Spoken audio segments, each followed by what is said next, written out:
Hey guys, welcome to DevOps School. In this video tutorial, we are going to learn about Docker.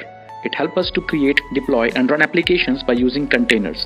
After going through this tutorial, I promise you that the concept and understanding of the Docker will be absolutely clear to you. But before we begin, let me inform you few things about us. DevOps School is one of the leading platforms which offers DevOps, cloud and containers technology training and certification programs for freshers and established professionals who wish to update and consolidate their skills in the dynamic IT scenario. We ensure that the training solutions are delivered by highly experienced domain experts with practical working experience in various verticals. You can join our all training programs, which includes DevOps Certified Professional, Master in DevOps Engineering, Site Reliability Engineering, Azure DevOps, AWS Certified DevOps Professional, Docker Certified Associate, Certified Kubernetes Administrator, HashiCorp tools like Terraform, Vault, Nomad, and various courses globally through online platforms. And if you are looking for classroom workshop, then we have regular batches available in Hyderabad, Bangalore, Chennai, Delhi NCR, and in Pune. Check out the dates and enroll with us for our upcoming batches. For more info, link and contact details are mentioned in the description below. Today's session is on Docker. So main gist of it is just enough Docker, as we have discussed just some minutes back. So it will help you in getting started with Docker, but also give you some of its capabilities and some of its intricate details which developer will usually see in day-to-day life and will encounter in its code workflow. Okay, so this is pretty much dedicated or from the standpoint of a developer. So how we'll write code and we'll use Docker to Dockerize them and then publish it. So let's start with some basic question. What is Docker? Okay. So before I start explaining, do you have any understanding around Docker? I just did a little bit of containerization, but did not continue that. I just started off installing some stuff and then making some images, stuff like that, but very basic. Okay, so on the bottom line, Docker is a packaging solution, okay, which also has distributing and distribution along with it. So we have Docker hubs or central repository. So first thing is you will write your code, then you will package it using Docker runtime, and then what you will do, you will push your packaged code to a central repository, be it Docker Hub or Artifactory or Nexus, and later once you have packaged it and pushed it, so you can pull it down anywhere, any system which is having Docker runtime, and it will run the way it used to run in your local machine. So it's like package once and distribute it and run anywhere. You need not have to worry about the dependencies or the environment where it is running. The developer's job is just to create the image. If you're able to create image of your code properly, that's it. Your job is done. You can just push that image.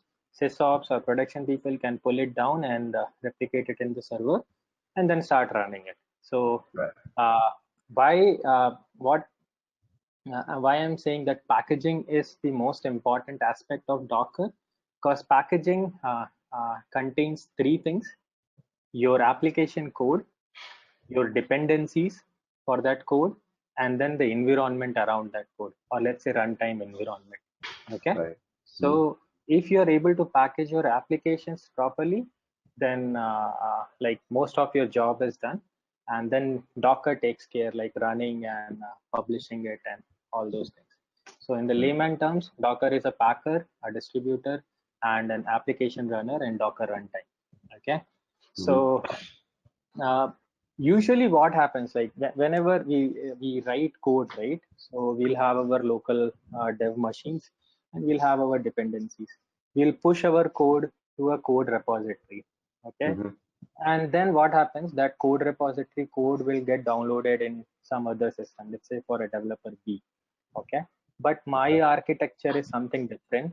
And let's say I'm running a Linux machine and that guy is running some other machine, let's say Ubuntu or Fedora or some other flavor of that, and in some other version of Linux, and altogether a different runtime. So if he downloads our code and says like follows the instructions whatever we'll have in MD file in GitHub, so what he'll do is like he'll follow the instruction, but still he'll face some conflicts with the dependencies or with the runtime.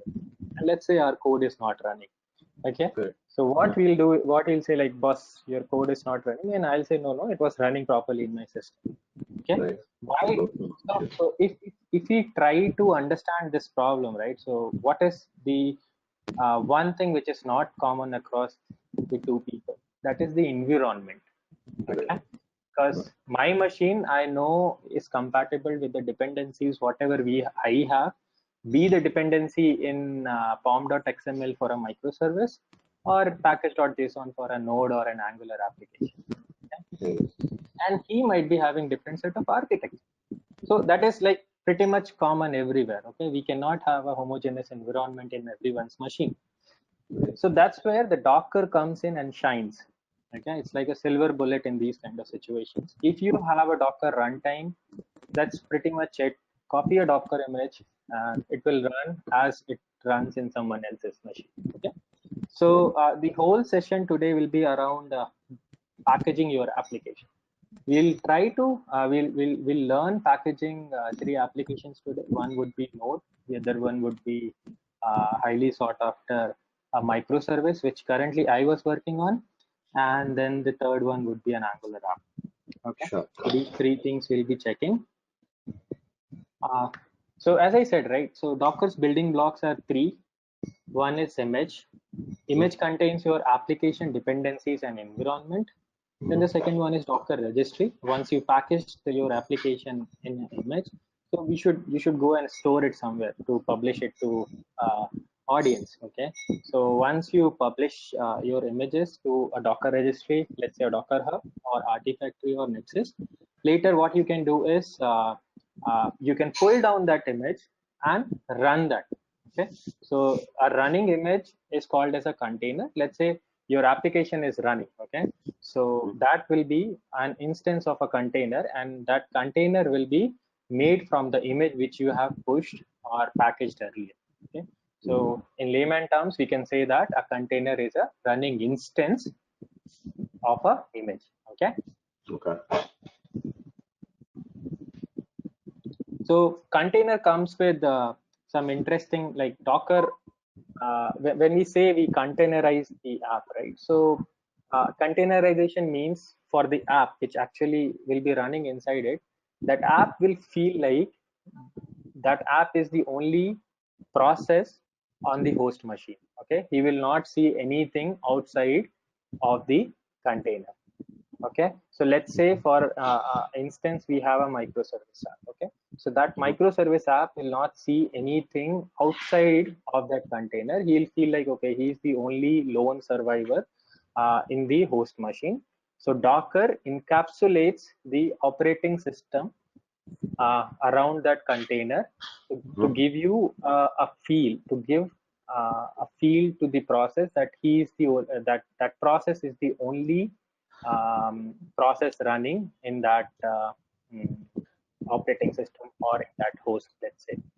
Okay, we will see this. So this is like encapsulating the environment here, which is mentioned. So an image will be having an application code and dependency. And along with that, we'll have environment. So this is that environment which I'm talking. So the application code which will be running here will feel like he's the only guy who's running in the environment. So these are the 3 building blocks for Docker. So how a Docker flow works. So let's say I'm a developer, I'm working on a feature A.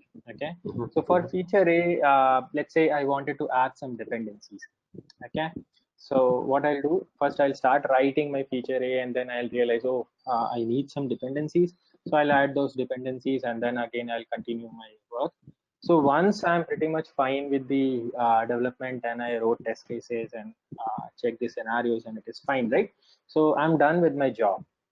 So the normal flow would be pushing your code to the Git repository, and then the Git repository will trigger a CI/CD pipeline. Okay, so let's say we do have that process, but let's focus on one phase of the CI/CD pipeline, that is packaging. Okay, so for packaging we are using Docker image creation. Okay, so once a developer has completed his work, So what he'll do is like he'll push his code and he'll trigger a Docker image creation. Okay. So what happens is we'll we'll containerize our app. Mhm. Before that, we'll package it. Okay. So once we create the image, what we'll do, we'll push it to a Docker repository, and then image is there in the Docker repository, so anyone can pull it down and then run the application as a standalone anywhere. So when I was saying like packaging or Dockerizing an app, so that will be done using a Docker file. So predominantly today we'll be writing Docker file. Okay. Mm-hmm. And one question there, if you can. Okay, sure. Number 4 and number 5, right? Basically, image is pushed to a Docker repository. It's a centralized third-party place that everybody is going to push to that and then pull it from there, correct? Okay, so that depends on your organization. Okay, so you can have a private, you can have a public repository. So, but having a public repository and deploying your code there does not make sense. So this is a contextual point. Okay, so when you are inside in when you're inside in an enterprise, so definitely you will be having a shared repository, but that will be a private. Okay. So it will be private, but it will be hosted by the third party, correct? It's not always the third party. Okay. So let's say you can have one Artifactory hosted in your own servers. You can have Nexus hosted in your own servers. So no one will have any visibility over your images, whatever. Okay. So you can run the hub software in your own servers to have it. Okay. It's not somebody. It's not somebody maintaining it. You go to maintain the software. Okay. Take an example of GitLab. Okay. GitLab or GitHub. So don't take GitHub, but take GitLab. We have our own instance of GitLab. I'm sorry. So GitLab is definitely available outside. You can go create your account and make it. And also there is enterprise version of it. So where they'll have private repository based on your enterprise. And if I'm not wrong, that is what we are using. We have our standalone servers of GitLab software. Okay. So we are hosting it in our own servers, in our own data centers. So GitLab is not having any interference there. Okay. We do get patches of GitLab incremental updates. So we just run those patches and move forward. So that is like same look and feel like GitLab, but that is hosted in our own systems. Right. Personalized. Okay. So yeah, once you are done with the 4, you will move to 5, and 5 is just running the application. Sure. Okay. So for installing the Docker, you can use these two links. They are pretty much good. We will see them at the end of the course, and we will try to run our application in the EC2 hosted on AWS. But meantime, you can see that. If you are running your Dockers in your normal local laptop, so you can go to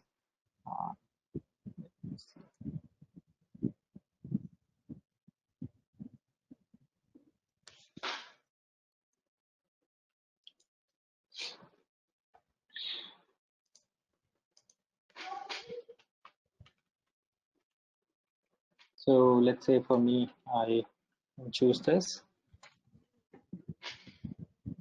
and follow the instructions here, and you should be pretty much good. Okay.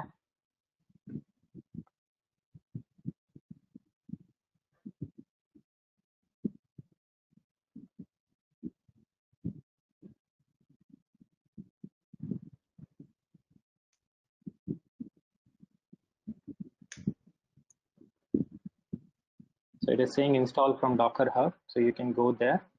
I'll keep this link here.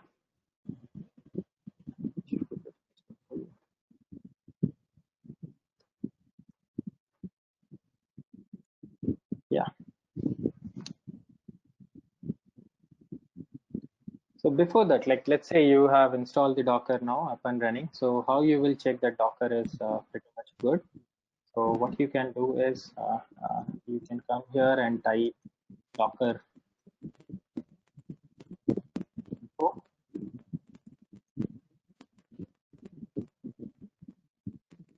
It will give you some information, where is host, where is client, and all those things. You can check if you are getting this information, means yeah, Docker is up and running. It's pretty much good for you. Right. Okay, so let's see. Docker is actually good for me. So what I can do is, like, I will run something called as hello world image. And so what it will do is, like, first Docker tries to find an image locally, and then if it is not available, it will go and fetch it from a repository, and then it will execute that. So this is one hello world program for Docker to tell us whether Docker is configured correctly or not. So it's like hello from Docker. This measure shows that your installation appears pretty much working correctly. Likewise, you can go through it. Okay, so this just tells us that, okay, fine, we have Docker installation correctly. But meantime, there are some things which happened in the background, which we will see now. Okay. Okay, so let's say we run this command. Uh-huh.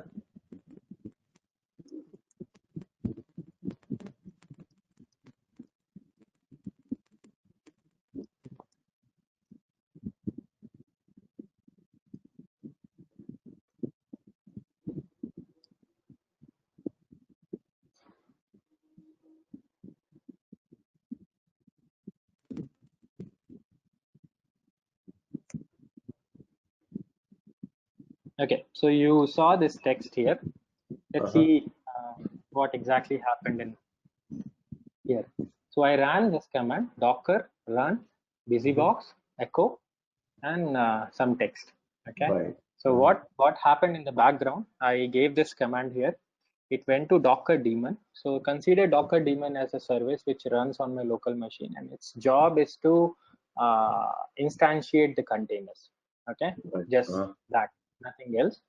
So my command went to Docker daemon. Docker daemon searched it.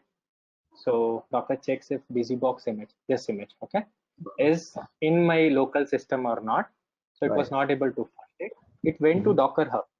Okay, it went to Docker Hub, picked up the busybox, first downloaded it in my local system, and then ran the Docker run, and also passed on the command echo hello world to that running container. Okay, so what happened? That container executed this command and exited. Okay, so process, like whenever you start a container, you'll start with the process. Once that process's job is done, that container will itself die. So this is the flow of a like you try to run an image which is not available. It will go to Docker daemon. Docker daemon will go to Docker Hub. Docker Hub from there, means there it will try to find it. If it is available, it will clone it in the local system and run it and move on. So same chain of events you can see here. Unable to find busybox latest locally. Latest pulling from library busybox, and this is the image hash, full completed, and they started a new container. Okay, container gave you a hello world, and that's it. Okay, so let's say we want to see the images. Okay? We want to see this image, busybox latest. Okay, so we have command like docker images. So you can see that this is the image which got downloaded from 2 weeks back. Okay, latest, which was created 2 weeks back, not downloaded. It was created in the Docker Hub 2 weeks back. Okay, not in my system. So this is the image downloaded in order to execute this. So let's create our own container now. Okay. Okay.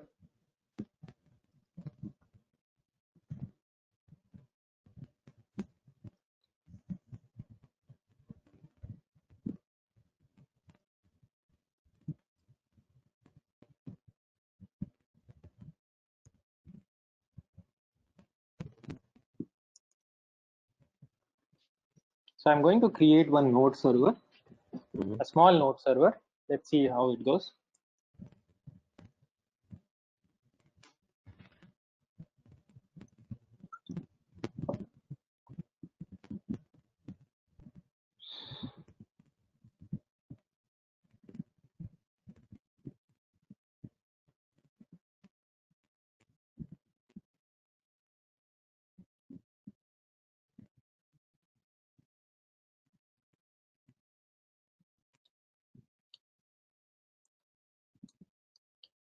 I'm doing an npm init command here to generate the package.json.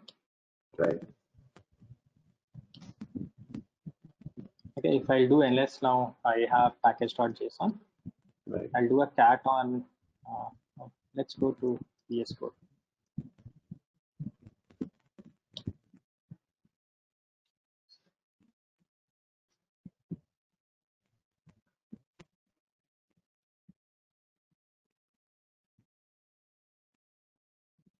So I have these content here.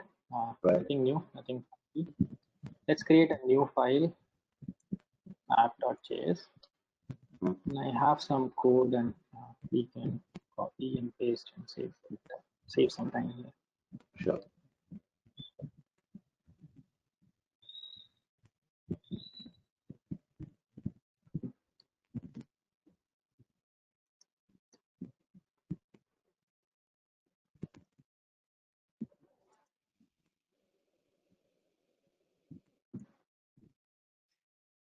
Okay.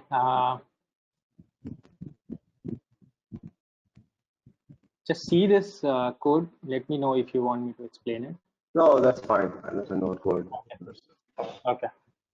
Okay. So we are here, and let's say I'm running this now. Okay. The server started. If I go to, so my code is just printing the host name from which this code, the host name at which this code is running. So Right. currently it's spitting out my local host name, that is Gaurav Smart. Okay. So our app is currently working properly. Right. So what we can do is we can close it down. Okay. Sure. Let's now Dockerize it. Right.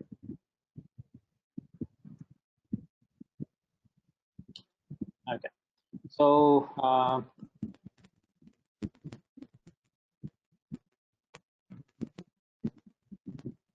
okay. So we did a node. We tried and checked that app it is working properly. So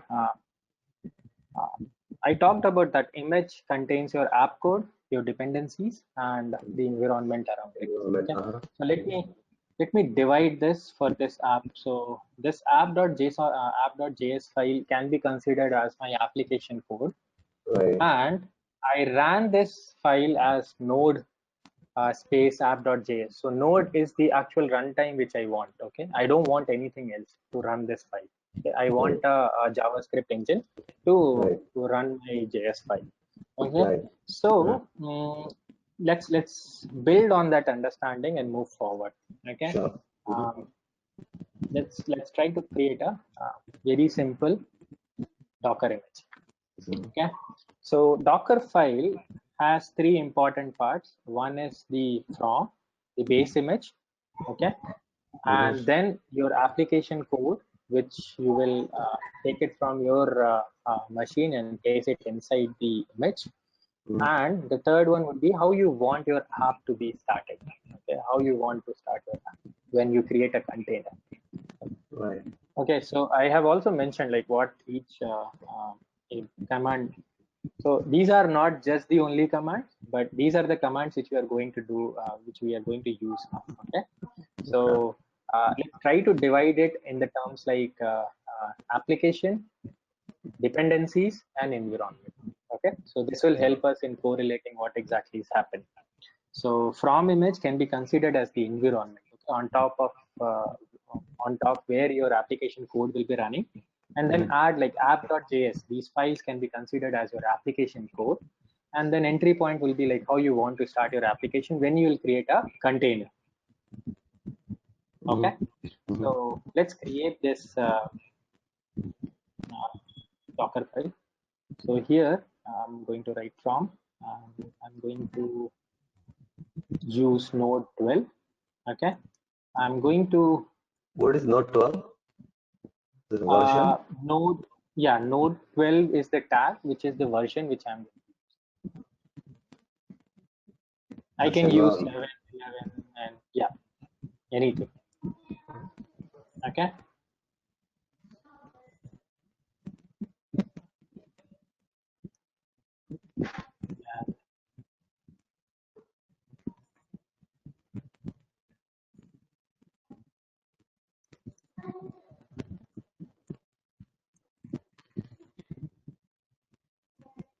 Okay, so I have completed, I've written my entry point.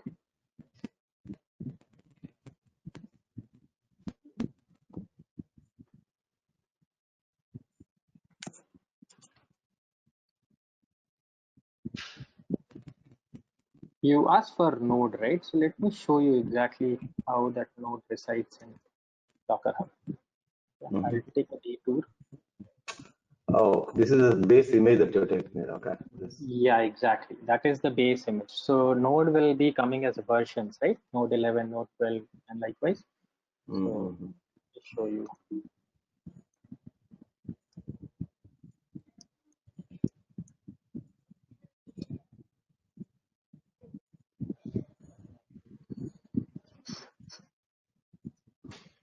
So currently, long-term support version is 12.17, and the current version is 14. Let's go to Docker Hub and search node here.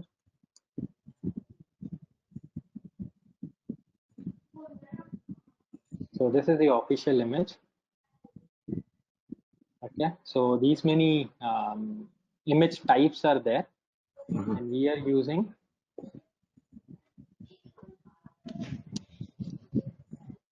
node 12. We will also see 12 Alpine. Okay.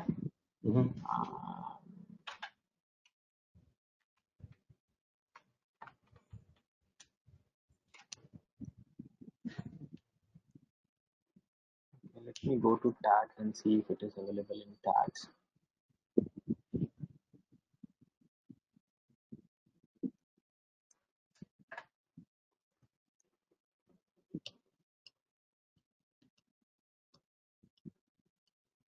Okay, so it is not listed here in the front page, but there are many pages. So we are checking node 12. Okay, we are not checking any of the subversions, but we are taking node 12 here. Okay, so you can see this. You can see different sizes and all those things, details here. So these are just the base images. On top of it, we are going to run our app. Okay. So in order to build your image, this is the environment, right? So that means any server environment that we're talking about. So if you say, let's say, if you want to run a C# application there or ASP.NET application, then you should be looking for ASP.NET or IAS in that sense, correct? exactly, yes. Okay. It's a part of operating system, what you wanted only for this application to run. Okay. Can I think that way? Yeah, exactly. Yeah. Okay, so you wanted ASP.NET, right? ASP.NET runtime. You can come here and check and do a pull like this, and you can have the image there. Oh, okay, you have to but let me continue with the. Okay, sure. Let me continue with the demo. So we can talk exactly what we are doing. Okay, sure. So we have the runtime, and we have our application code, and then we have the entry point. So how to build the image?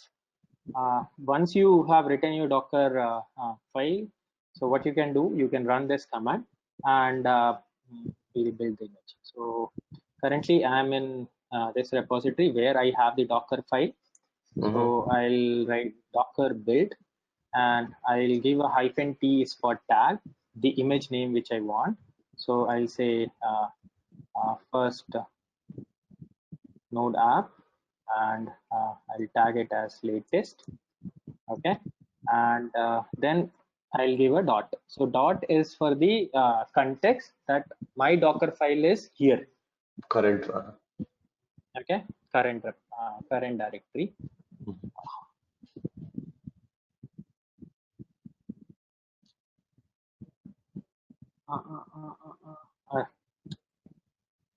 Out of habit. Tag. Yeah. Okay. Is the latest also? Space.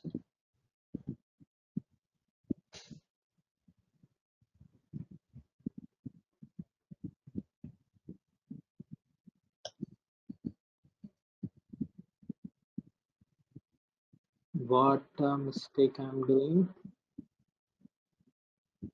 Docker build requires exactly one argument.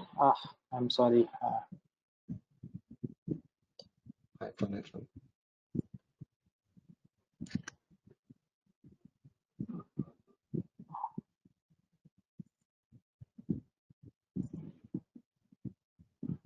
Is it tag minus minus or?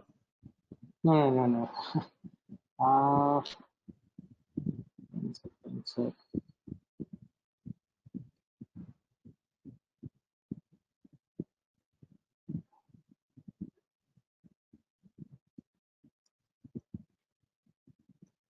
Slash question mark? No.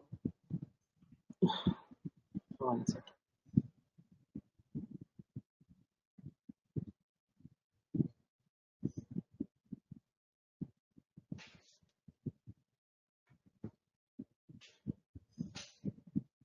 Okay, build. Okay.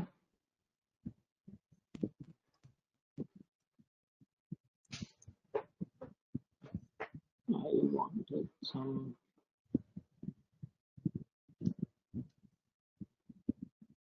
-v for version.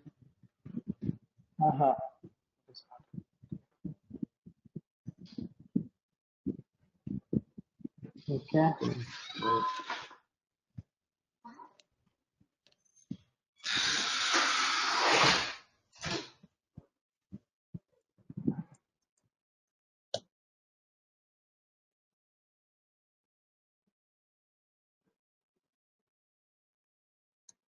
Invalid argument. Okay.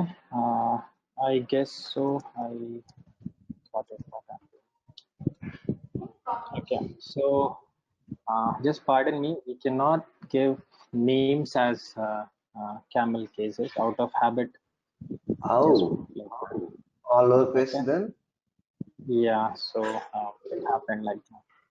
Variable names you'll give camel cases always. So, yeah. Right. Anyway, so currently what is happening, you can see that pulling the current base image node 12 from the repository.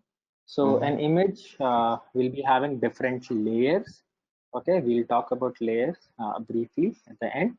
So just see that every different layer is having different hashes, and it is being downloaded and then extracted.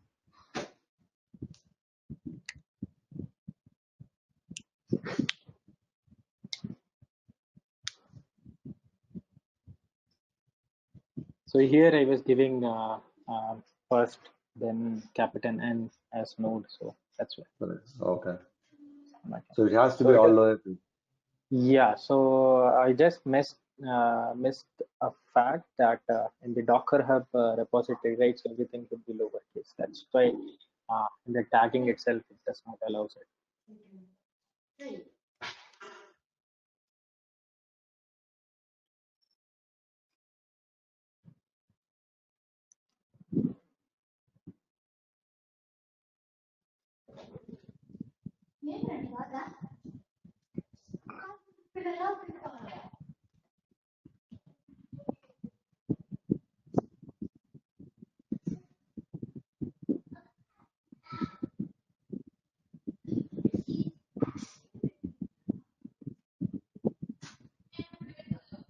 Are we targeting in today's session that we connect to some external server like database or something like that? Not exactly. Okay. So we can do that, right? No, definitely we can do that, right? So today's session is more on packaging and then exposure. Sure. Okay. So from the package solution, you can have a call to database that does not restrict you from like anywhere. Okay. Right. So we have completed this image build is done. So let's clear it and let's see Docker images again. And you will see you have an image called as first and a tag as latest, and it got just created 24 seconds ago, and it is of size 918 MB. Right. Okay. So okay, so we have this image. Let's try to run a container. Okay. So prior to this, what we did is we ran an application locally like this. Correct. Okay. Now we are going to use Docker to run our application. Okay. So we will name it Node app, and we will run it in detached mode. We will pass in ports, and so it's like my localhost port to the container port. Okay, so localhost my laptop port like 8080 will be tunneled to the containers port 8080. Okay, and I want to run first latest. Okay, so you got this hash. You can go to Docker containers, container ls. So you will see that you have a container ID and container name is node-app, and it is running a command node app.js. It's created 10 seconds back and it is up for 9 seconds, and ports are like port localhost 8080 is directing to port TCP 8080. So inside the container it is pointing there. Okay, so let's see if we are able to access our application.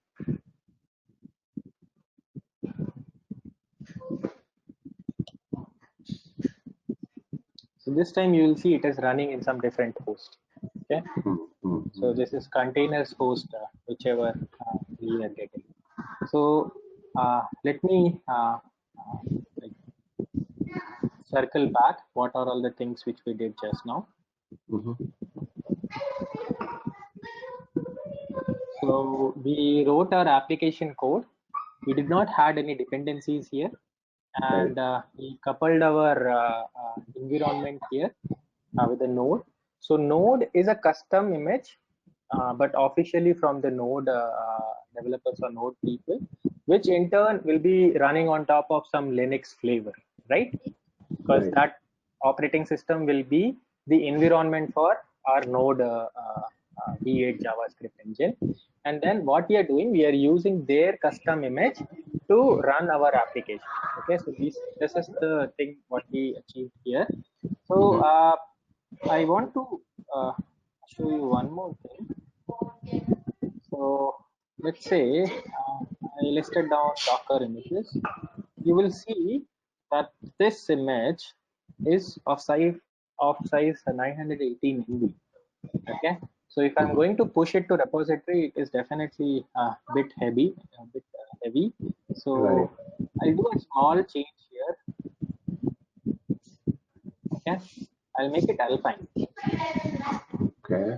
Okay, and I'll make it go up, clear it. I'll run the same command again. And this time I'll version it first. Okay. Okay. And I'm hitting build.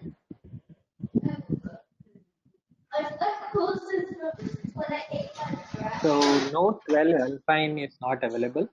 So it is trying to pull down from the Docker Hub.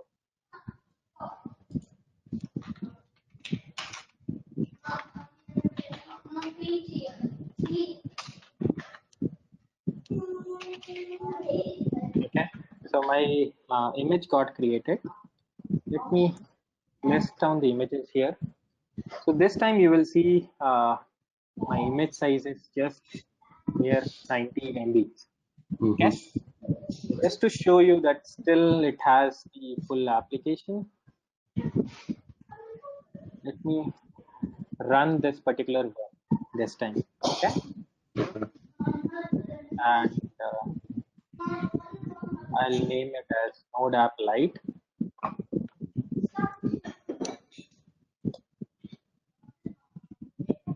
Oh, okay. That container is still running, so I need to go back and Sorry, no, okay.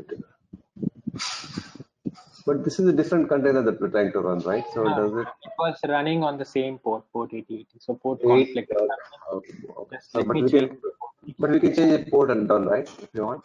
Yeah, we can change the port and run, but let me close that.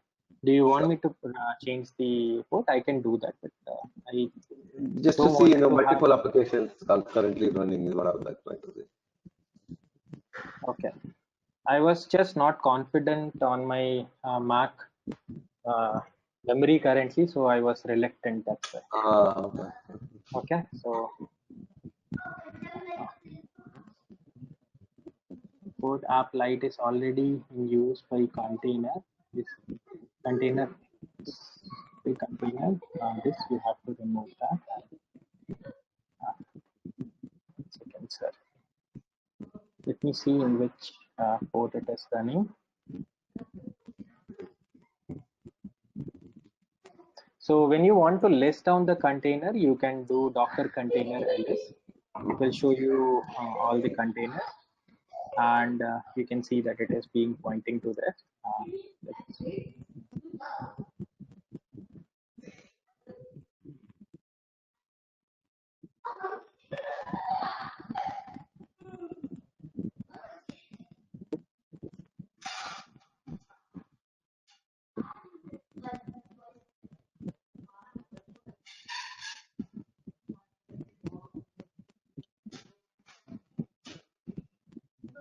The container name applite is already there. Hold on.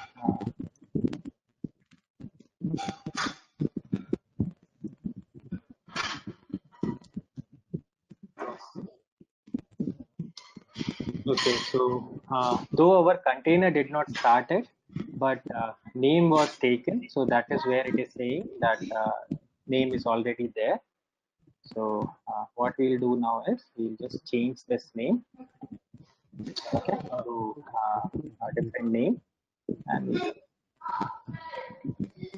external connectivity to an endpoint is okay. Pardon me.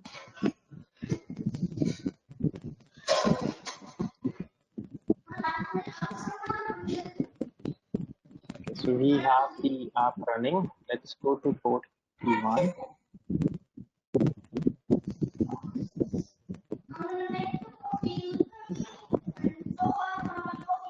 So we have our app running in 81. As well. Okay, you can see the host name. Right. Changing. Okay, so Prasanna, there is a lot of disturbance from the background. Give me a second, please.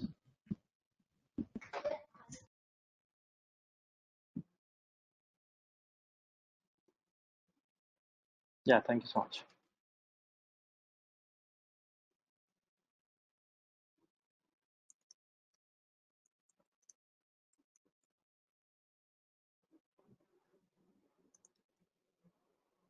So we can see that two apps are running.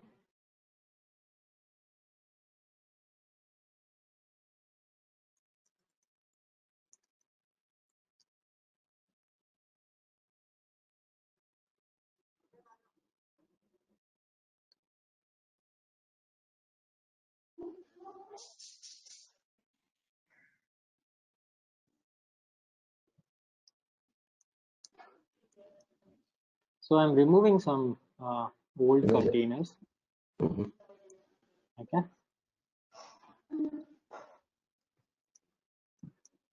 You can give a space and then the multiple IDs.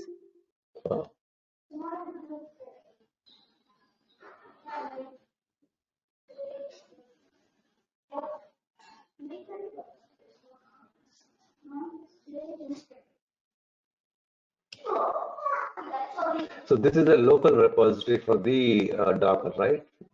In your machine, it's not. Consider it something like that when you clone a Git repo, right? So it's not exactly apple to apple, but consider that, yeah, local repository for my images, which I'm downloading from Docker Hub. Okay. Right. So Right. these are container IDs, and the images are different. Containers are running instance of those images. Okay. So I'm removing the containers which I already created. So let me show you the containers which I have. So I have these two containers which are up for 9 and 2 minutes. Okay. So one is running on port 80 and the other one is on port 81. Okay. They are being tunneled to the same port. But that's the 8081. container port, right? That's a container port. Yeah, So that's the it's not container different. port. That's what I'm saying. Yeah. So is it fine now? Can I kill them? Yeah, you can kill it. So one question on the Alpine, right? So what is Alpine? Because why is it got light? Yeah, exactly. So that is where I wanted to show you how Oh, you sure. can make the containers are Excellent. lightweight. Okay. Okay. So Dockerizing an application is one part, but also making it light on the other part. So whenever we say Alpine, right? So Alpine, first of all, this Node 12th Alpine is coming from Node people. Alpine images are those images which will have no clutter around here and there, only the gist of their application or runtime. Okay. So it will be like the most lightweight image available or runtime available. So if you have a full-fledged Ubuntu, it can go to 800 MBs or 900 MBs. But if you'll have Alpine, I have seen Alpine images of 3 MBs only. Okay, there Wow. will be just Bash. So why Alpine images are good? Because first of all, there will be no clutter. Okay, they'll be lightweight. And the third thing would be like they will not have anything which you don't need. Okay, so you can only add the stuff which you want, and then you will only have the stuff which you want. So you can also have security around it. Okay, so you will know Right.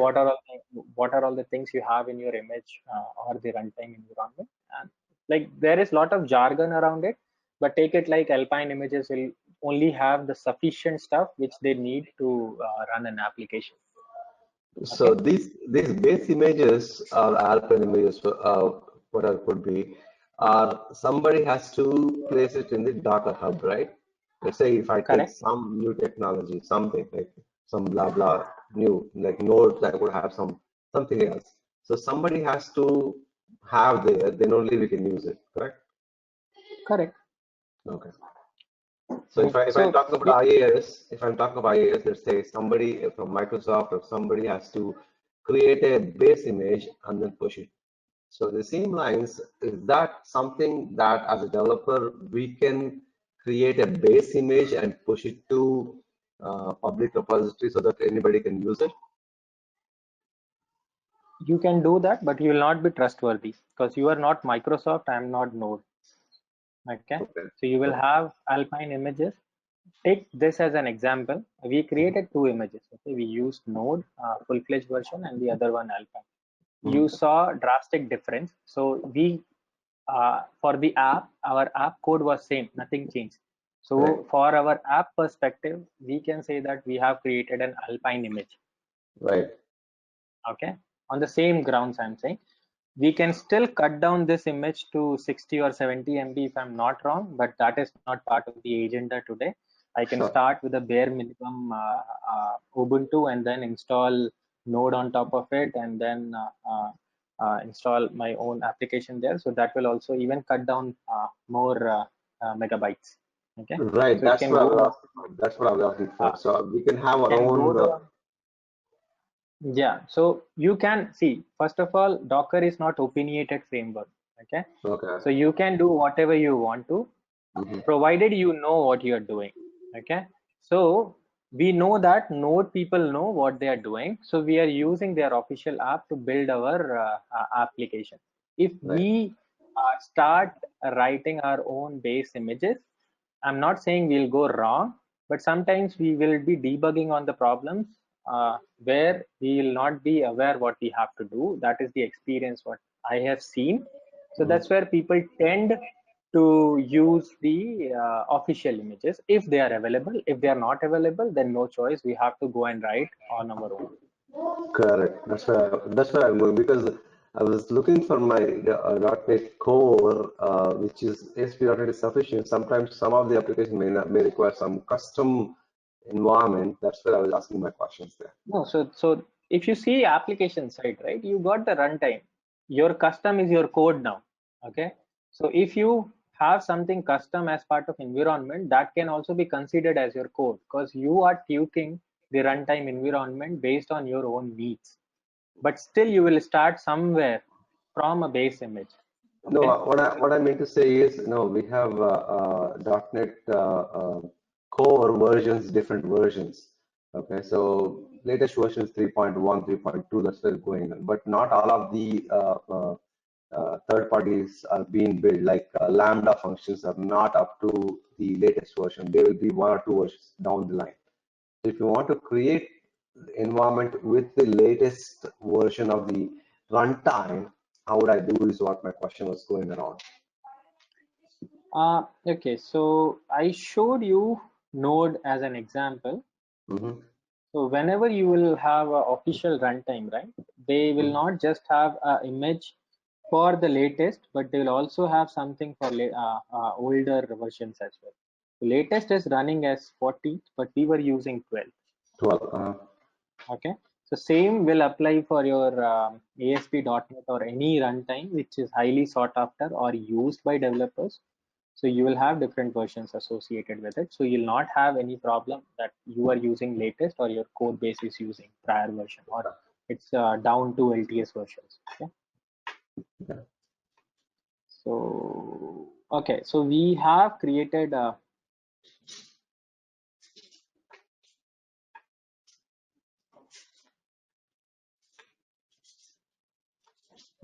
Docker image now. So Mm-hmm. let's move to the second part, pushing this Docker image. We created the Docker image, we ran the Docker image, and we saw like, okay, fine, our app is working properly. So we now log in. So by default, when we install Docker, right, so it will point to a Docker hub, and if you will do it in your machine, it will ask you for login ID and password. When you punch in, so you will get the prompt, and then your login will succeed. For me, it was already there. So what I'm going to do now is I'm going to tag my image so that I can push it. Okay, I'll explain what I'm doing here. So let's move forward. So we completed Docker build, and then we also use this command to run our application. We even went forward and ran another application, and then in a different port altogether to the same name. Okay. Okay.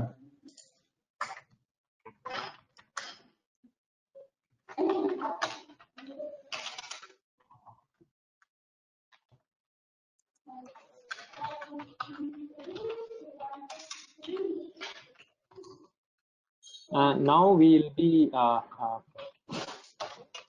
moving to pushing this image, and then we'll come back.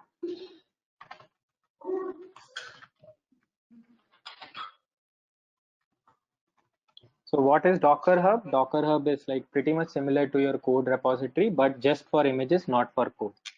Okay. Just for images, not for code. Okay. Yeah. So it's like a different version of it. Consider it like that. Okay. So whenever we tag an image, right? So that image should have a particular format in order if you want to push it to repository. So that looks something like that. So Docker Hub ID will be your login ID here, like Gaurav Bajpayee 9211. Okay, and then after the slash you can name anything whatever you want, and then after which you will have a colon which will specify which version you are pushing it. Okay. So this is the standard format here. Let's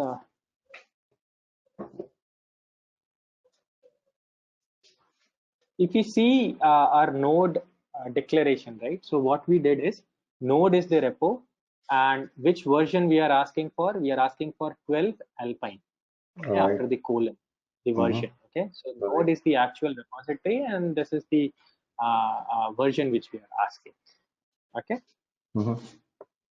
So what we are going to do now is we are going to tag our image which we created earlier.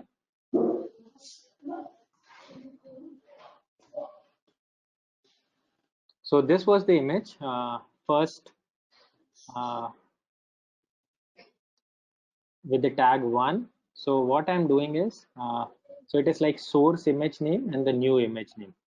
Okay, so source image name is my first :1, and the new image name what I want to give is, I want to tag it like Gaurav this, and then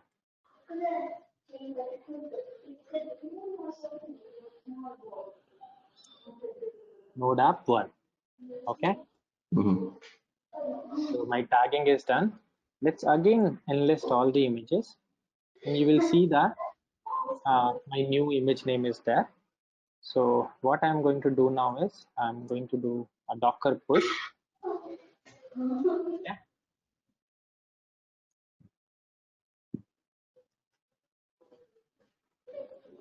So then renaming is for the making it unique, correct? Yeah, correct. Not only making it unique, but where this node app repository will reside, it should reside under my username. So it's like my own.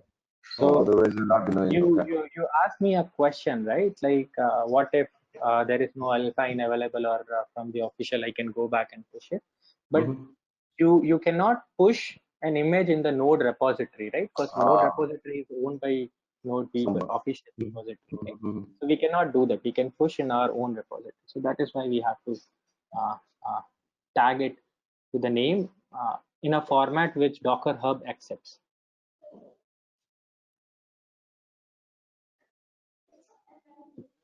So first portion should be a user your user ID for that, correct?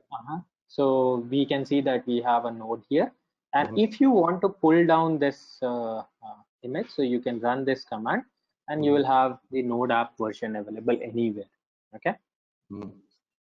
And then you can also, then after that, the same story, you can go Docker run and then run the app, and it will run as if like it is running in my machine.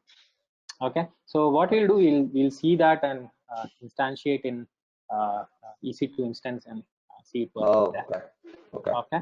So this is for a type of app where we did not had any dependencies. Let's add a dependency now, and then see how we'll change our Docker file. Okay. Sure. So let me go back to the slides, and let me go back in slides as well. Okay, so we ran our Docker container, and then after which, so here this time what we are going to do is we are going to add some dependency to our Docker file. Okay, so not dependency to a Docker file, but to our application code. Okay, so last time what we did is we just wrote something like this. Let me add the famous, that was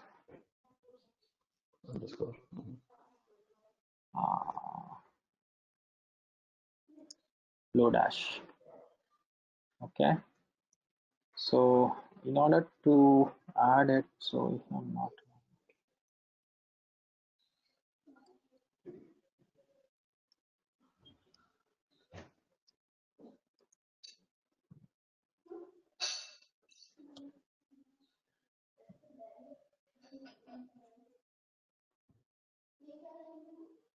okay.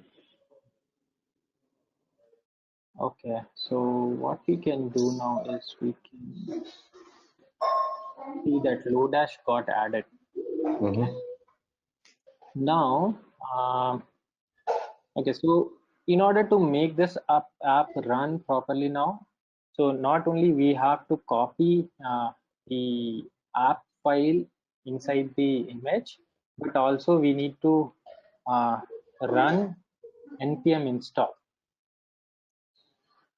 okay, inside the image. So this is it. This is the change which we have to do. Okay. So I just added, yeah. So this is the change which we have to do. Because And, of dependency installation. Okay. yeah. So consider it. You have some hundreds of dependencies. It does not really matter. Let's say you can just run npm install here. If I'm not wrong, you can use npx space ci as well, because you have a package log.json. So this will have a particular version logged. That is the use case of package log. So first, because package.json will have a caret, like nothing lower than this, but you can go up. So it's like not specific version, but package lock will have the specific version. But anyways, that is a different story. So I added a Lodash in my application. I added a dependency, and I have also modified my app here, Docker file. So what I'm going to do now is I'm going to build my Docker file again.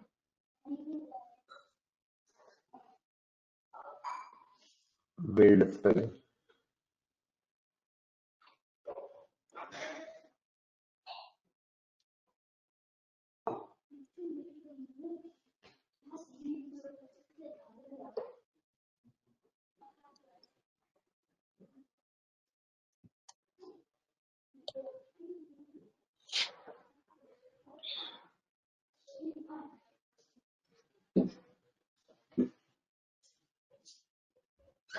Okay.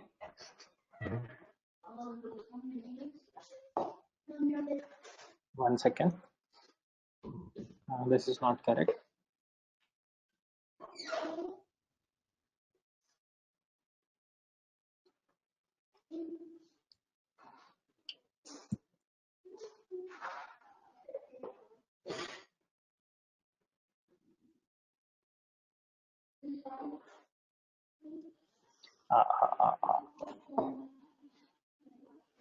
Okay.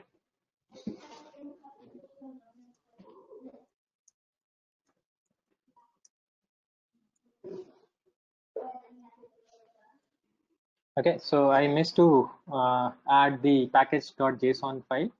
So what will happen? I'm copying my application code plus the dependency file as well, and then I'm running npm install on top of it. Okay.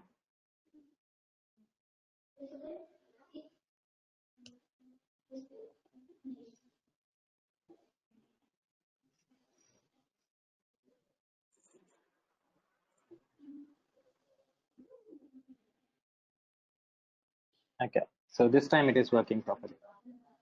Okay. So you can see that it added one package and move forward. Okay. So you can see that the tag 2 is having bit more than the one difference in size. Okay. Right. So because we have installed one more package, I missed to add that earlier. Yeah. It's okay. Okay. So let's go back again. So you will have your application code, and then you will have your package.json, means be it a dependency file, and then do an npm install, get the app, and in similar way we can push it to repository as well. Okay. So nothing difference there. Okay. Right. So we have completed a full flow now. Your application code, your dependency, and your runtime environment. Okay. Right. We have also pushed that code to a common repository, which we'll go back and see by end of the course to see how it is working. Okay. So this is like pretty much one complete flow of a Docker application. Let's try to Dockerize some other different kind of applications now. Sure. So we'll see. So we will see this EC2 instance at the end of the course. But sure. Before that, let's try to Dockerize a microservice app. Okay. So yesterday I was working on one microservice app to generate QR code for one of my hackathon. I can show you that only. Sure.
Yeah, Prasanna, it got loaded now.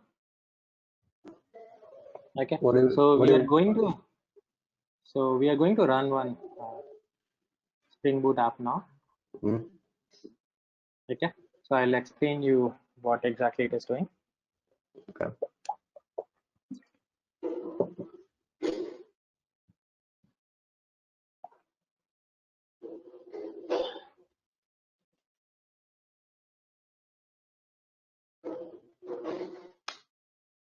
Do you have a barcode scanner? Like, can you open the app in your phone? Yeah.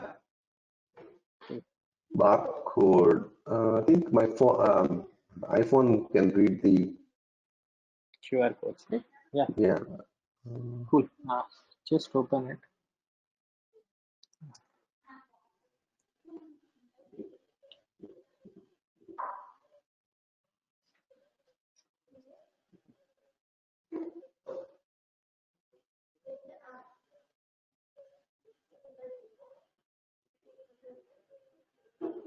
So my server is running on 8080 only. Okay.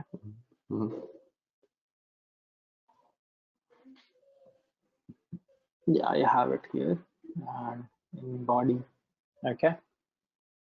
I'm sending it. Let's see if I'm getting a response. Yeah. So what this, if you'll scan this QR code, right, you will get this text.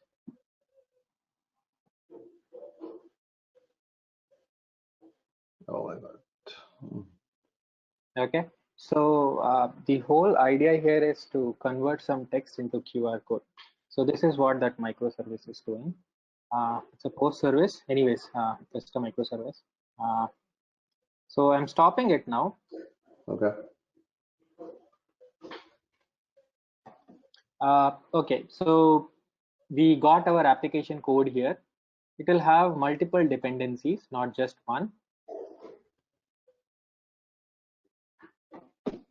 Let me show you dependencies here.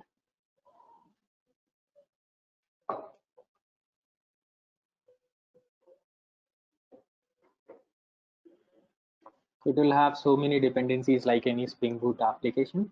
Mm-hmm. And also the third-party dependencies for generating the QR code and all those things.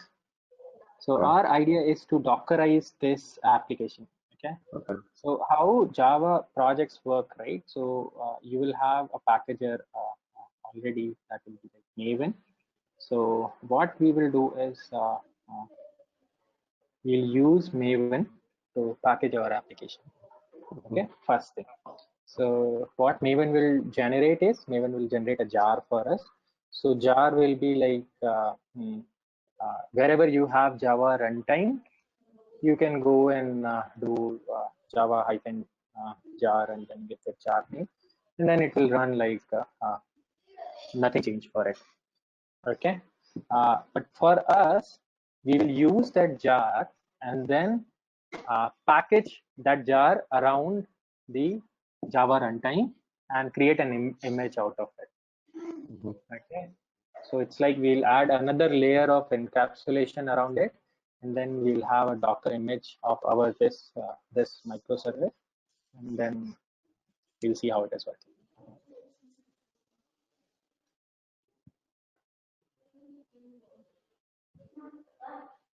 Okay, so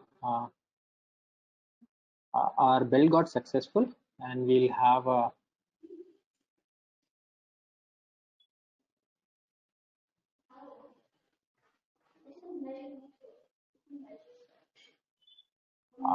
jar file named demo, and then the snapshot version of it in the target folder. Okay. So what we are going to do now is we'll create a Docker file here,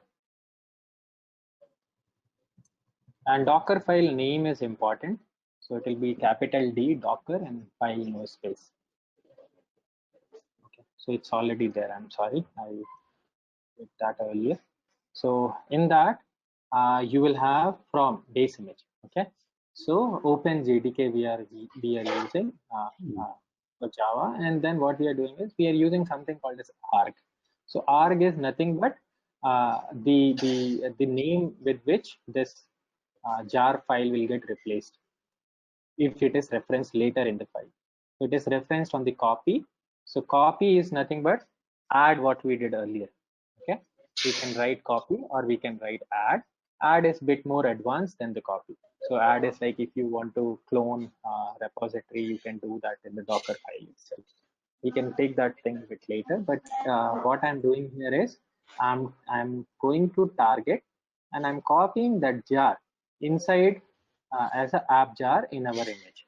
Okay, I'm doing nothing else like I did earlier as app.js space and then slash and then app.js. So I was copying my app.js file inside the image. So I'm doing the same thing here, and then I'm passing a command like java -jar and then that app jar name, okay, to run that. So let's do this now. I'm currently inside. Yeah, I have the Docker file here. What I'll do is I'll run docker build. I'll give it a tag as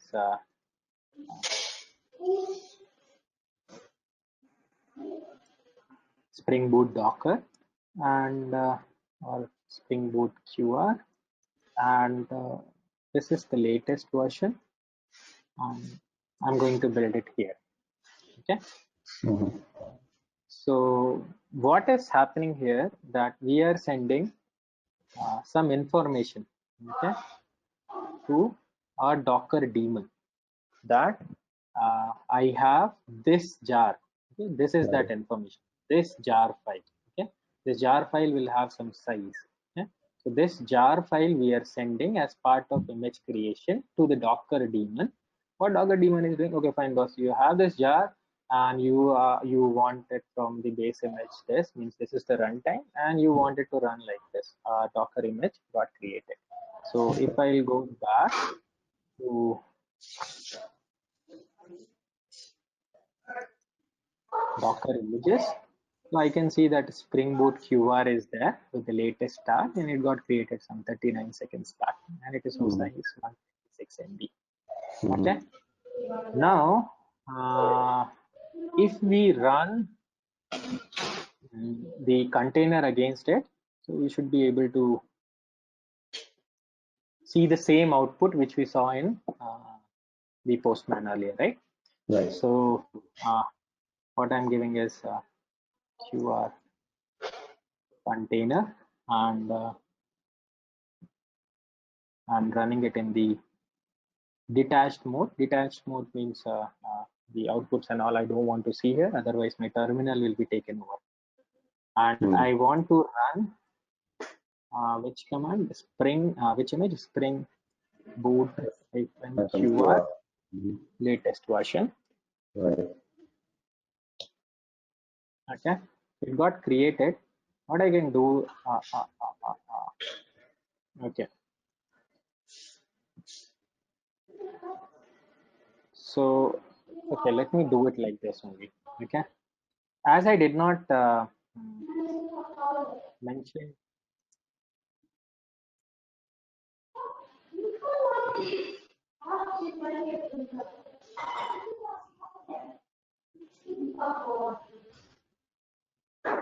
Mentioned any ports here, right? So none of the ports will get opened.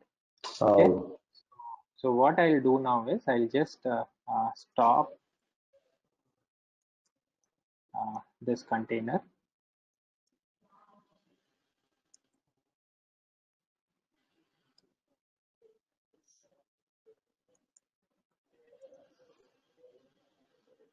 Docker RM for removing that container.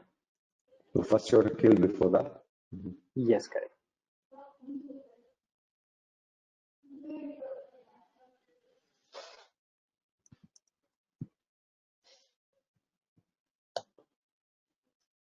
Okay, I'll go back quickly to my camera. Okay, it's not working.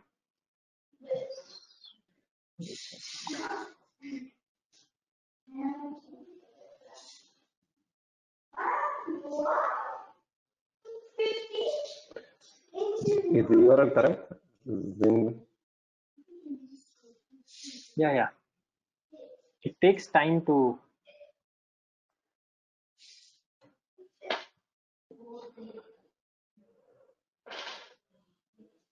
start.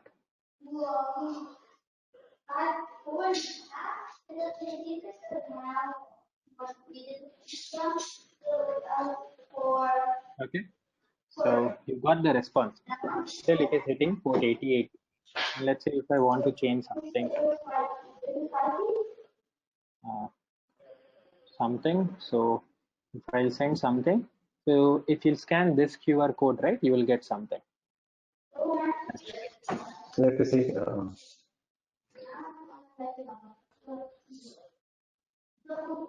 Okay, context something. Yeah.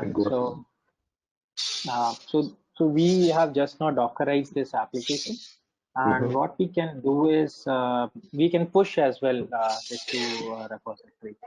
So we'll also publish it to Docker. Okay. So before that, what we have to do is we have to tag it properly. So in order to tag it, we first write its current name, Spring Boot QR latest. We want to tag it like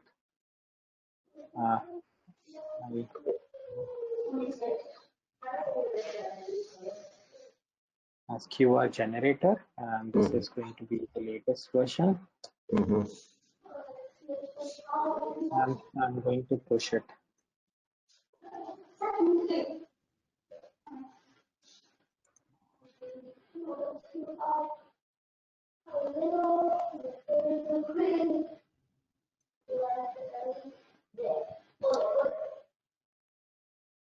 Okay. So anyone can go there and download this service, and it will run as if it is running in the machine. Okay. This is the beauty of Docker from a developer's point of view. Okay, so we have Dockerized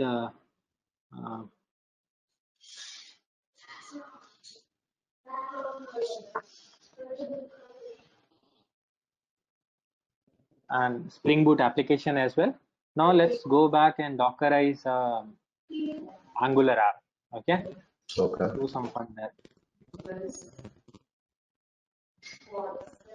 So if I'll go back quickly to the Docker Hub.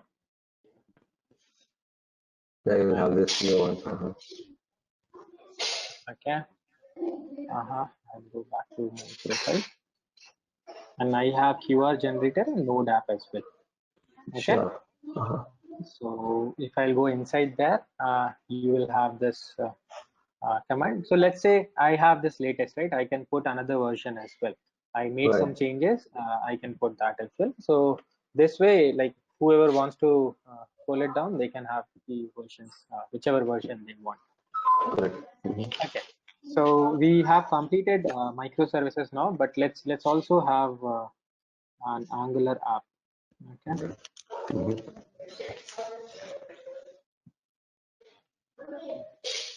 Okay. I'm not sure whether I have the ng runtime installed or not, but let me see where I am currently. I'm moving up a directory inside my Docker demo. Let me see. I have ng.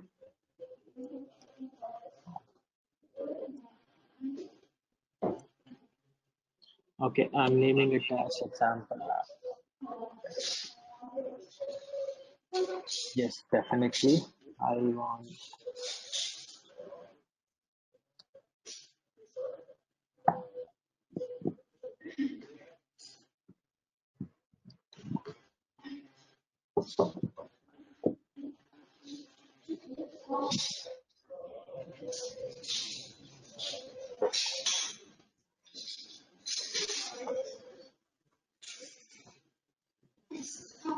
So we are creating an Angular app with Angular CLI now.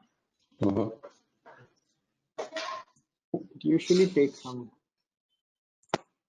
50, 60 seconds. Sure. But if it's a Windows machine, it's not good. So it might take 4 or 5 minutes as well. I've seen it. Okay.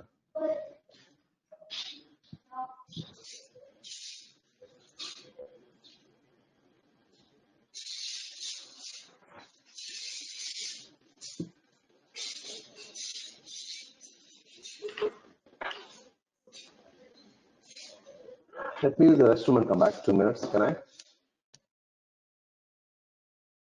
Yeah, sure, Prasanna. Yeah, 2 minutes.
I'm back.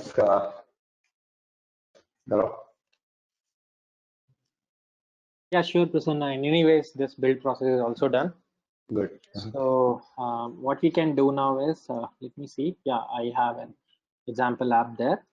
So Okay. what I'll do, I'll just quickly go inside there Mhm. and let me Cool. just clear the screen. And I have all these like boilerplates for a general Angular app. Let me Mhm. just see package.json. So okay. So now what I'll do here is I'll do npm start. Okay, which internally it will trigger the ng serve. Right. So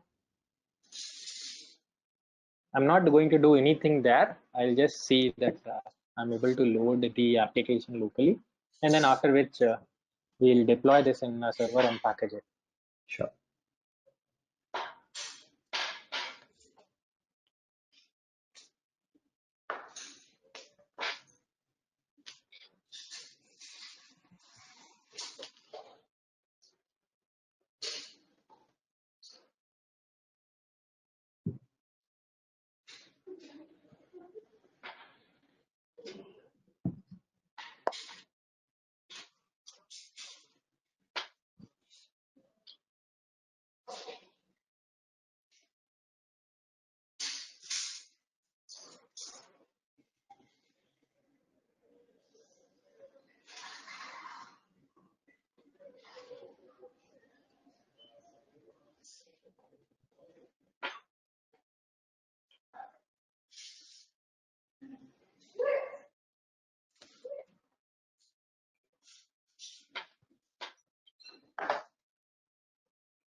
Okay, so I'll go to localhost 4200. I'm closing Postman now. I don't need it.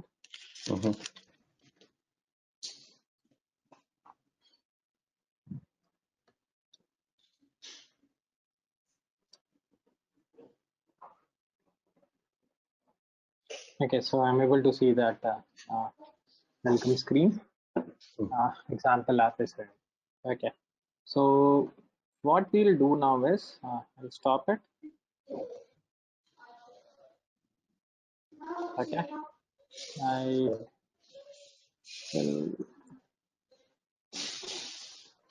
build it. Okay, before that, let me go to code now.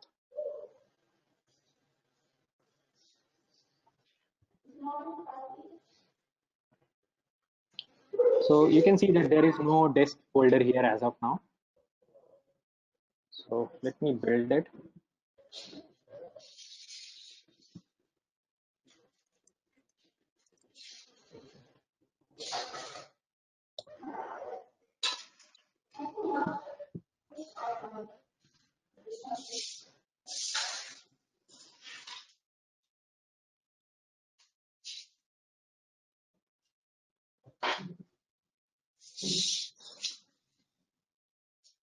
And meantime, I'm also creating the Docker file here.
You can see that one disk folder got generated.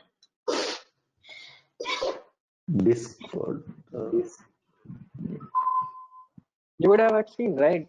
Building an Angular app, how it gets deployed. So whenever you'll build, it will be the binaries, the JS files, main bundle.js, and all those things, which will in turn get deployed on the content servers. Yeah.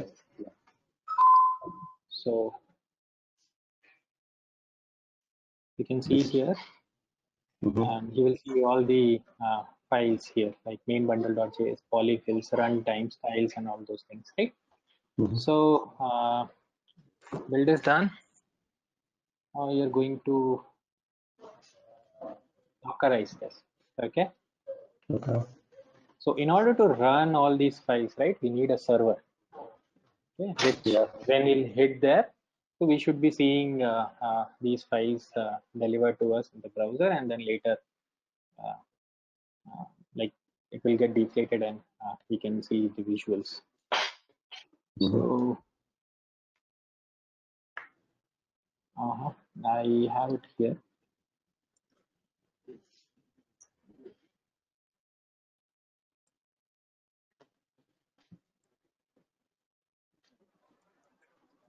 Let me tell you what I'm doing here. I'm using an Nginx image, the base server, Nginx server, and I'm copying whatever I have, okay, inside the Nginx HTML. Okay, that's it. So when we'll copying example app to the whatever yes, correct, exactly. In whatever I have inside the example app, I'm copying it there inside the HTML folder. When you say from Nginx, it's going to have under user share Nginx, that's the default folder for that? Yes, exactly. That is the default. Like you'll have a HTTPD server, right? So there will be www as the final folder. So we are placing our JS files inside the Nginx folder, which it renders when we hit on port 8080. Okay. Okay. Default So default web server post. Okay. default web server address. Okay, let's Address. build it. I'll Mhm. show you how to see that. So Docker build. Uh,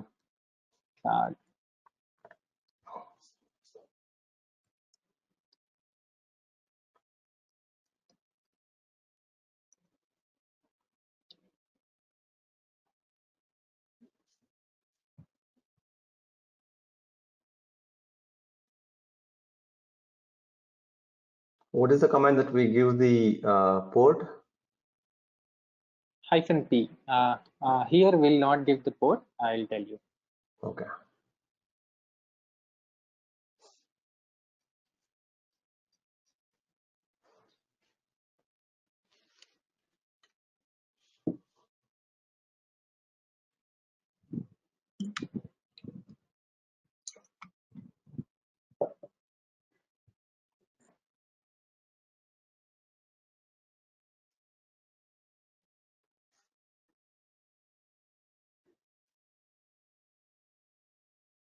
It will pass on some 400 MB information to Docker daemon, which it will take and then create the image. So that 400 MB is nothing but from the dist example app folder? Yes, exactly. Okay.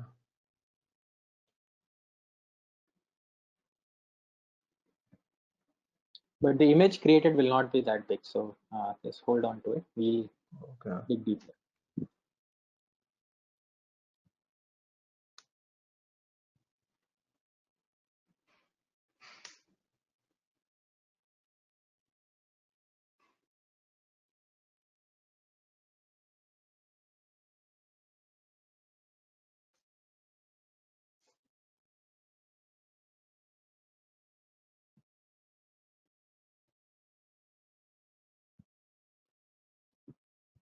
Are we talking about CI/CD process as well?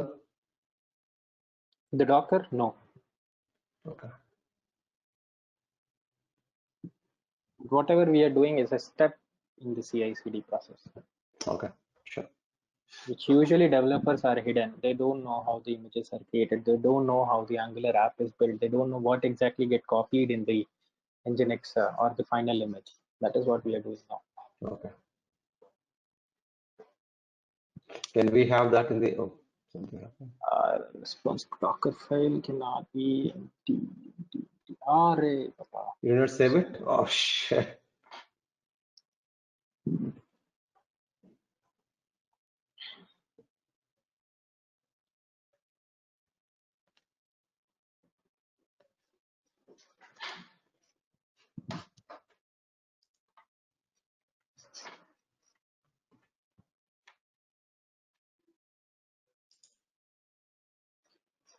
We can have Docker ignore here, which can ignore all these files, and the context will be very less.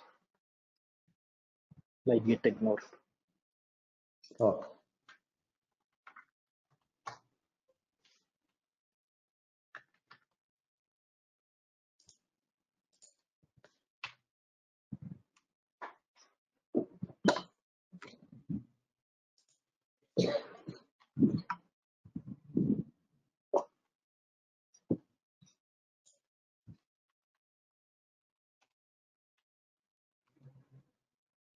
Okay, so as this is building now, I'll go back and start a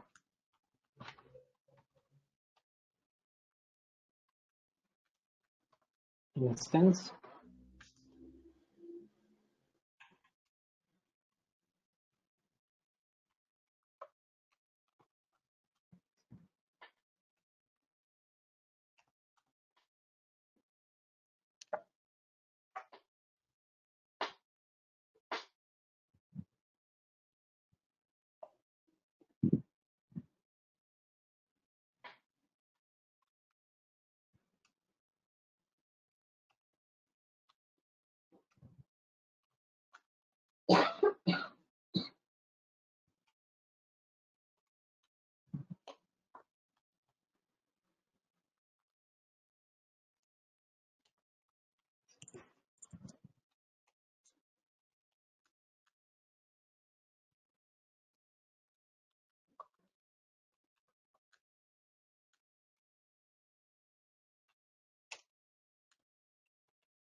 I'm going to connect to my machine.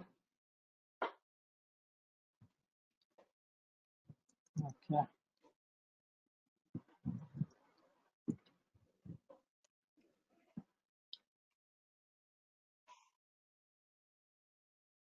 Okay. Where I have the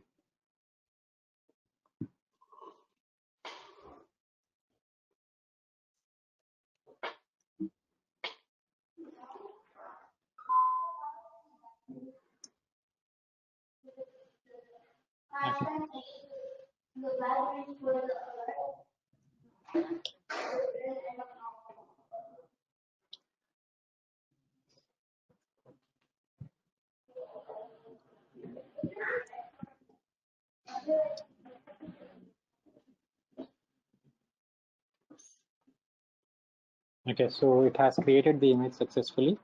Okay, and you can see that Angular app size is 21 MB. Wow. Okay, and we'll run the Docker run.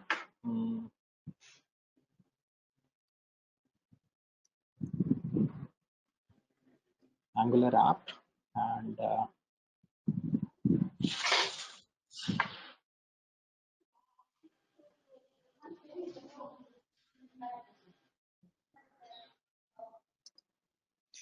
the image name is Angular-app.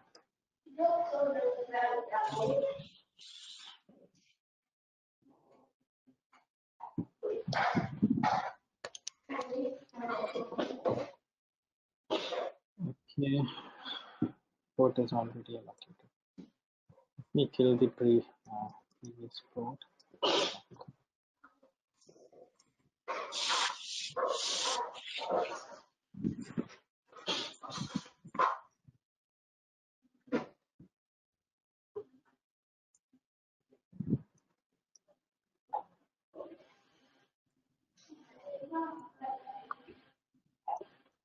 I'm killing this microservice port. Sure. Removing this container as well.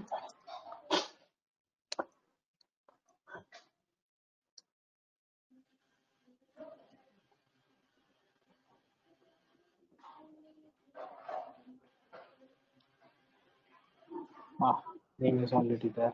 1 second.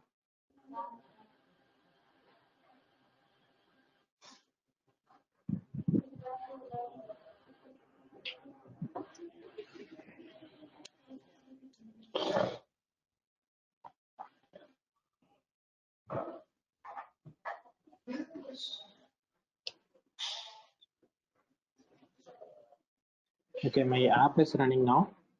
So quickly go back. Earlier it was on 4200, right? Let me hit it. So it will not work anyways. 80.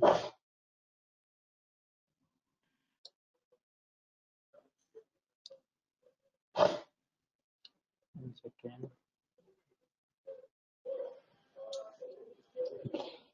I'm sorry. By default, Nginx runs on port 80, not on 8080. And I tunneled my port from the host machine, that is 8080 to 8080, but there will not be any service running on port 8080. Okay. What it is saying, okay, a container is already running on this port. So I'll just quickly fix it by changing the port to 81. So this is my local host port. I had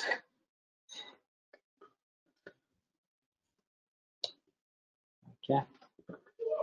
So I'll go to port 81 now.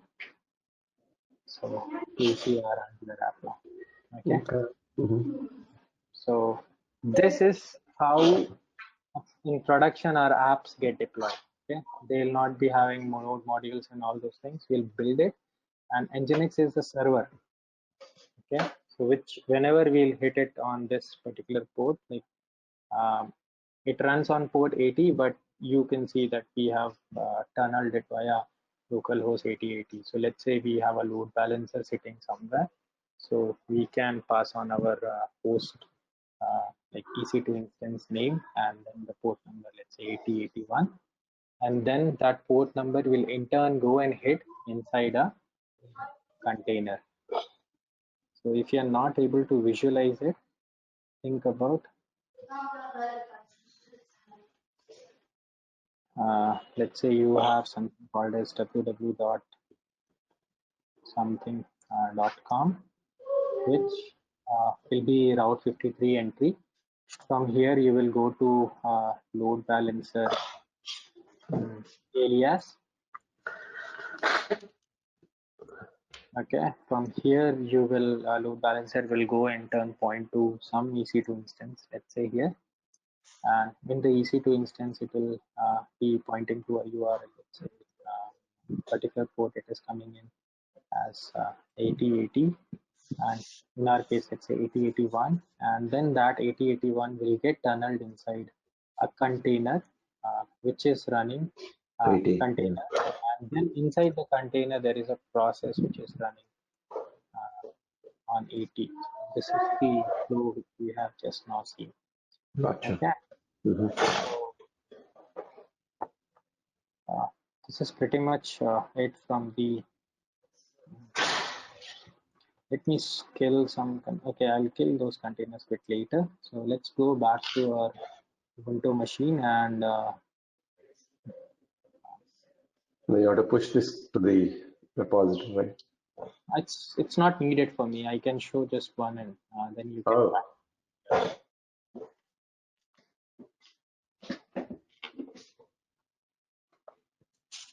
Okay, so we'll go to getdocker.com. I personally feel like this is the easiest way to install Docker. Mm-hmm. So I'll copy this command. You come here and run it. Then you can go again and copy this command.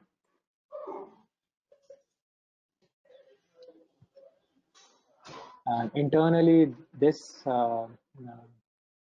bash file will have all the commands needed. So first it will clean your system, and then later it will install and do all the setup. So I personally feel like this is the easiest way to install Docker, as there are multiple moving parts. Okay. Mm-hmm.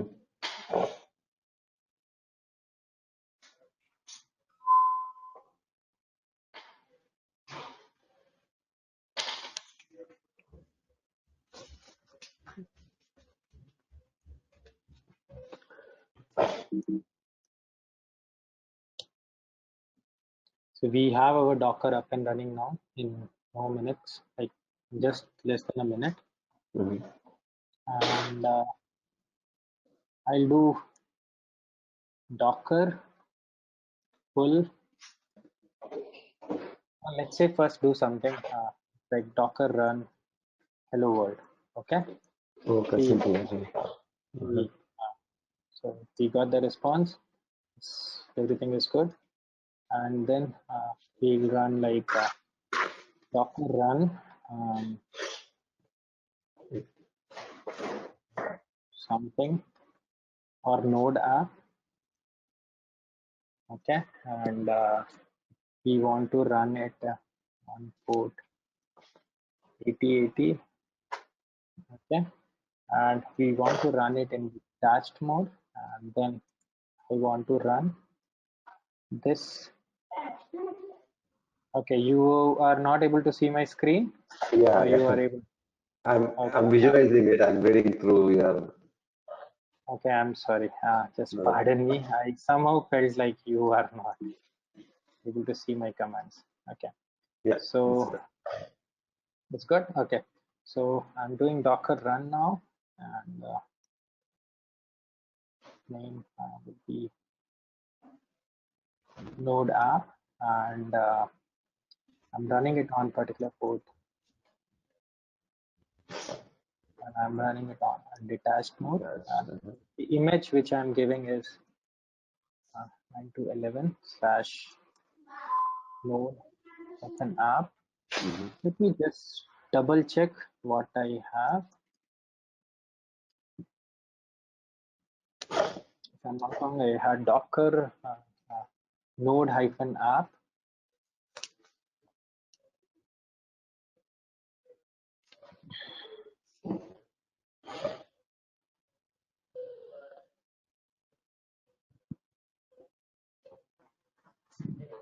So there are multiple ways to do this. I can directly go and pull this command, write this command. So it will first pull the image, but will not do anything. But when we'll send it as part of run, right? So first it will try to find this image. It will say like, no, it is not available. Then it will go to Docker Hub and go to my user ID or my username. And then it will try to search my node app repo. Okay. Then it will download from there.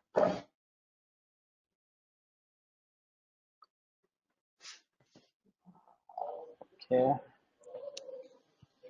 Did I delete that? Gaurav Bajpai. It's correct only, right? So this does not require the credentials for the Node Hub? I mean, No, Docker Hub? it does not. Okay. Because these repos are not Private ones. private. That's right.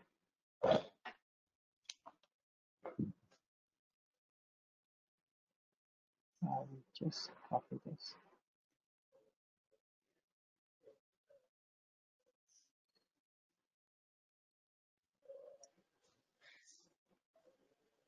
Is there any argument that you want to give for the name?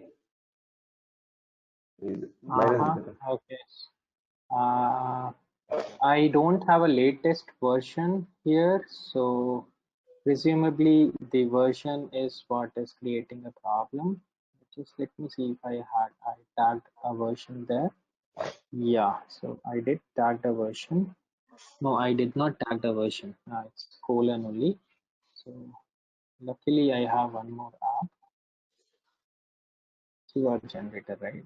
If I'm not wrong, tags.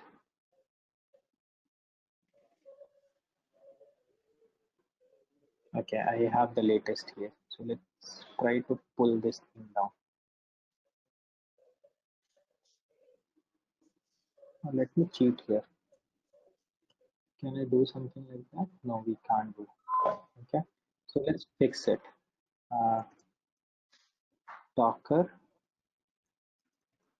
images. Okay, I have this node app version 1, and then I pushed it. Okay, so did we pushed? Yeah, so this was the name which I pushed. Okay, and there was no latest, but whenever we give the something like this, it will go to latest always. So Right. Okay, so we have it up and running now. So if I do a curl on localhost 8080, so I see you are hitting this. Okay, now let's see if we can access it from outside. So I have this public DNS, and if I come here and paste it and give 8080, you'll see a timeout here. Yeah, because it's not public. Not public, but we have not whitelisted ports on subnet. I'm sorry, subnet. Security group. Yeah. Okay, so that's right.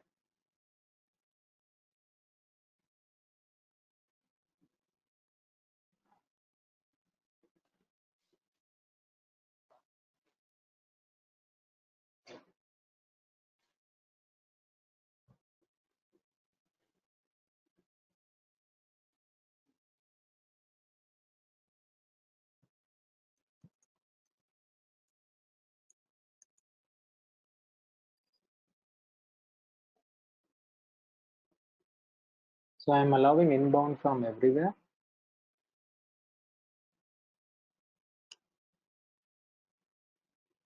And you can see we are getting traffic from inside of our container to our browser. So So with this is I'm this is the name of the host server. name. Host No, name. this is the consider it for our application. That is the server, and this is the host name of that server. So we can find this metadata for the server that we are running, EC2? Yeah, we can. No, this is not EC2. Okay, so let's say what we can do is I came here. This is my local machine, Uh-huh. and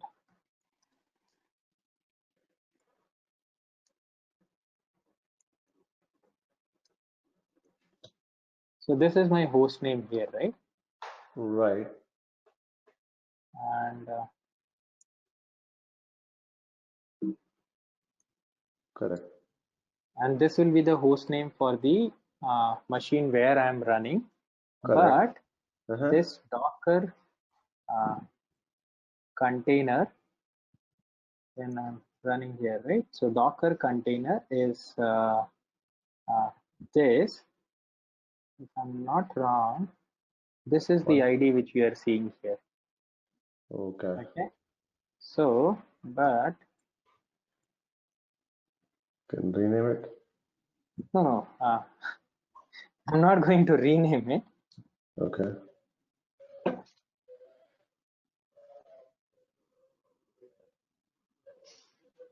If you want, we can go inside the container and run some command and see what is the host name there. Oh, okay. Okay. So the container ID, and I just want to run the host name just inside the container, and you will see this is getting returned from there. Okay, from the container. So exec is another command, so which helps us in executing certain commands inside the container. So let's say I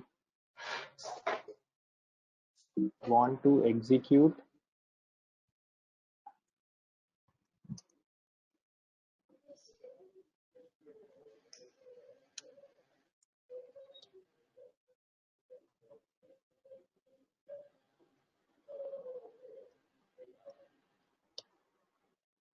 runtime fail. Okay, pardon me. I'm trying to enter inside this container now. Yeah, yeah.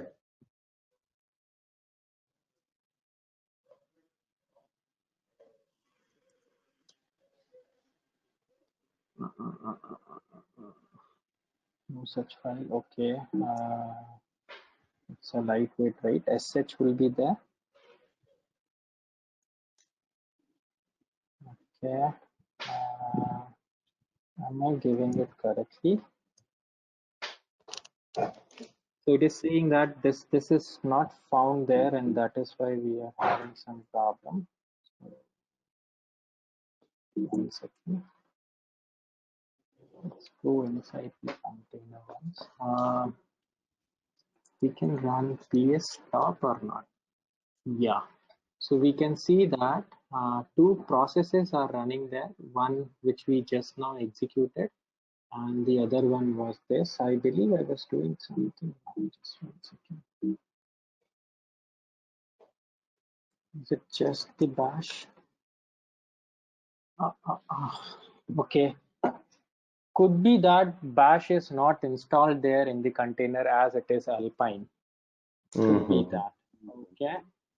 But let me. It's still something would be there. Yeah. Shell is there. Okay. Pardon me. I was just missing that. So as this is lightweight container, right? So bash is not automatically installed there. That is why we were not able to get the interactive shell.